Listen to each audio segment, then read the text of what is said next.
Hey guys, for this assignment, what I would like for us to do is to take a field trip. We never get to take field trips, but now that we have access to some technology, we can do some virtual field trips. Maybe not as fun as the same thing, but still pretty cool, especially since I really do like Google Earth.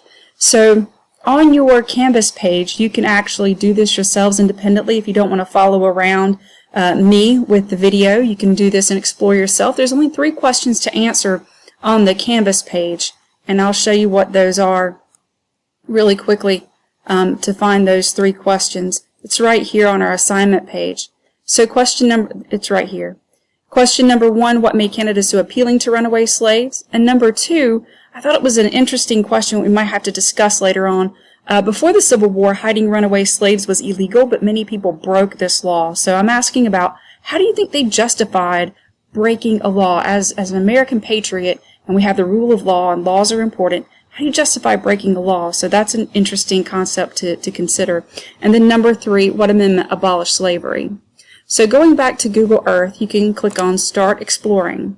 And then I'm going to duck out of the picture so you could actually see the cool stuff that's going on here. Okay, so our first stop here is at Niagara River. And Chloe Cooley was living in Canada when she was put on a boat to be sold across the river in America. This inspired the 1793 Act to limit slavery, which gave hope to those in northern states who made their way to Canada. So we're looking at this right here. You're looking at this very spot. You see the historical marker right here. And, you know, she's going to be sold across the river. I mean, that's kind of all that you're looking at, separating, you know, yourself from freedom. And so you can, in Google Earth, if you want to go there yourself, you could take a look around. That'd be a really interesting place to live right there. All right, so you've got the road, and so there's your river. So that's the historical place that we're looking at. So then you can click on this button here to move on to the next site, and it'll take you out and over to, I think I'm saying this right, Calumet Battlefield in Louisiana.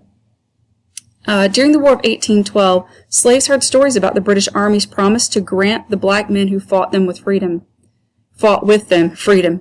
This bolstered Canada's reputation as a free territory, inspiring more slaves to make the journey north, and the Underground Railroad swung into action. This monument that you see on your screen commemorates the war's final major battle between the United States and Britain, the Battle of New Orleans. So when you're on Google Earth, you can kind of look around and you can take a look at some of the sites there and what it looks like. Pretty interesting monument. Oops. So even if you want to, you know, kind of click around some things there, that button will reset you if you're on Google Earth yourself and you just kind of want to take a look around yourself.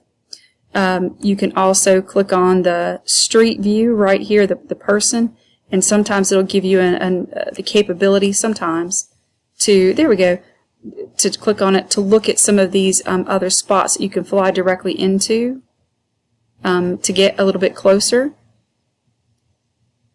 and to even go inside of some of these areas. So here we're inside the monument, looking out there. So you can see you can travel all the way up the monument.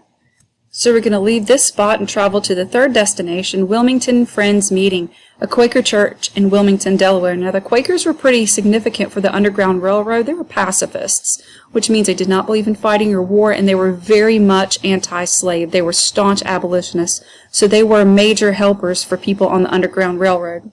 It says here the railroad was not a network of trains and tunnels. Instead, the name referred to the secret routes slaves took, mostly on foot or boat, and the people who helped.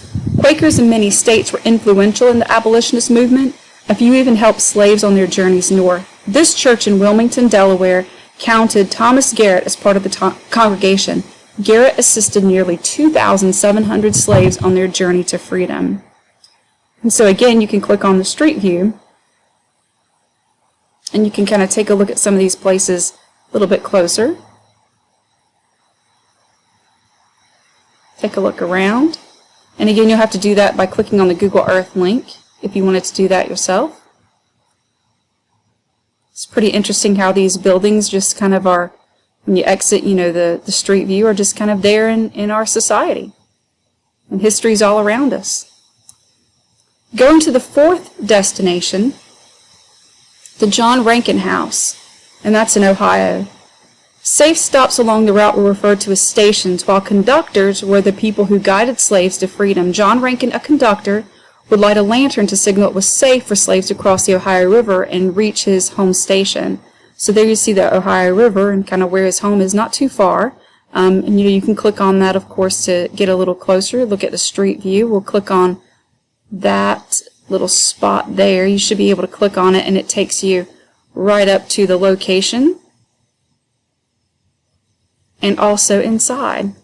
And so you could take a look at, kind of what this museum house would look like with the stove and, the furnishings, what it would look like back in the day. And there are some people, not from that time period, but probably tourists looking around. Pretty neat. But again, you'll have to be on the Google Earth site itself. So moving on to our fifth spot, Levi and Catherine Coffin's house. And we just read an excerpt about, of course, Levi Coffin being a conductor. Stations were well-kept secrets, often the homes of abolitionists who helped slaves reach the next stop. Levi Coffin's home was dubbed Grand Central Station after he and his wife helped countless slaves continue their journey north. And so you can kind of see what some of these places look like. See the picture there. And again, by clicking, the little person here, the street view, you can just take a look and see where history is. I mean, this happens all around us. And so you could go back to the street view if you wanted to take a look again. Pretty neat stuff that you'll find just right there. And there's a historical marker. So going to Site 6, Harriet Tubman Underground Railroad National Historical Park. That'd be really cool to visit in Maryland. The caption says, a common misconception of the Underground Railroad is that it relied heavily on white abolitionists. In fact, some of the most active members were former slaves who chose to go back to the South to help free others. This park is named after Harriet Tubman, who was one of the most famous conductors, and you guys probably are aware of that. So you can, again, take a look at some of the pictures, the images that we have. And if you're on Google Earth, you can just kind of spin around and take a look at some of the maps that they would have there, I'm sure, with the Underground Railroad. Pretty interesting. You could also try the street view to see if there's any other places, and you'll notice just kind of where it's at in the middle of the field there.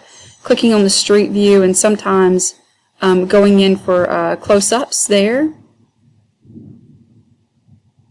so that you could actually go inside of the museum. Some of the pictures are a little bit better than others. You'll see that's kind of a little off, but we are free because of Harriet Tubman. The signs that are there, so you could take a look at what that looks like inside. And you didn't have to travel anywhere. You could do that in your pajamas and your sock feet. Going on to Site 7, Uncle Tom's Cabin Historic Site, and this is in Canada. Although Tom is a character in Harriet Beecher Stowe's novel Uncle Tom's Cabin, his story was inspired by the real-life abolitionist Reverend Josiah Henson. After being sold multiple times, Tom eventually escaped using the Underground Railroad to find freedom. This museum is on the same site where he and his wife eventually lived, so you are talking about, realistic fiction where this could be something that actually happened based on real things that were happening, but not like a biography. So again, while you're in the museum, you can kind of spin around and take a look, which I find really cool at the time period. There's a picture there. And again, you can go back to the street view and see if there's any other places, you have to click on it twice, where you can look for pictures, or possibly going in for more information, where people have taken photos so you can see what that looks like. Historical marker there. The grave site. And if you'll click out again, you could also, again, take a look at a couple of other places. Here, we can fly in there, maybe. There we go. And so that looks to be a church. Be nice if it had some information there.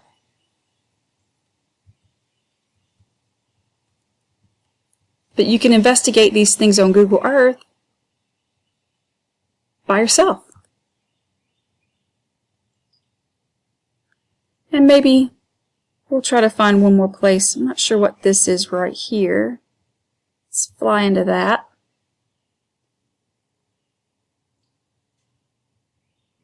So there's a cabin there, pictures, and of course there's a historical marker. It'll tell you what these things are. But that would be a really cool place to go visit. Maybe one day. Let's go on to Site 8, which is the Liberty Bell, which I thought was really cool on this particular virtual field trip. Pennsylvania was an influential state in the abolitionist movement. Many slaves referred to it as the Promised Land, as many Underground Railway activities were organized from here. The Liberty Bell that once rang from Pennsylvania State House became a symbol of the abolitionist movement because of its inscription, "Proclaim liberty throughout all the land until all the inhabitants thereof." And so here you can see the Liberty Bell. I don't know if anybody's ever traveled there. Of course, I would love to. And, you know, in Google Earth, you can kind of take a look around. And again, with this place, you could go to the Street View again, and clicking it again, lots of places if you just wanted to kind of hang out here and do some research there. And then our last place, I thought it was really interesting that it wound up at the United States Senate. The 13th Amendment to the United States Constitution was signed in 1865. And so this is actually the Amendment 13 that banned slavery and marked the end of the line for the Underground Railroad. So if you've ever been to Washington, D.C., you might have been here to see these portraits here. Pretty interesting. And again, of course, here you could go to the Street View again if you're on Google Earth, and you could click again, and tons of stuff that you could see, not necessarily related to the Underground Railroad, but there we are. So I hope you've enjoyed. We're back at the beginning now. I hope you enjoyed our virtual field trip on Google Earth. I encourage you to go and do a little bit of your own research. There's lots of things that you could actually Google if you're looking for virtual field trips. Just Google Earth virtual field trips, whatever the case may be. Some have been put together for you if you're interested in that kind of thing, regardless of the topic. So if you'll go back to our Canvas website. So I'll have the video here also once I'm done making the video. But here are the 3 questions that I'm looking for you to answer in yet another text box. So we're at about 12.5 minutes here, so that shouldn't take you very long to complete those 3 questions. You don't have to write the questions in your text box entry, just number them and answer them.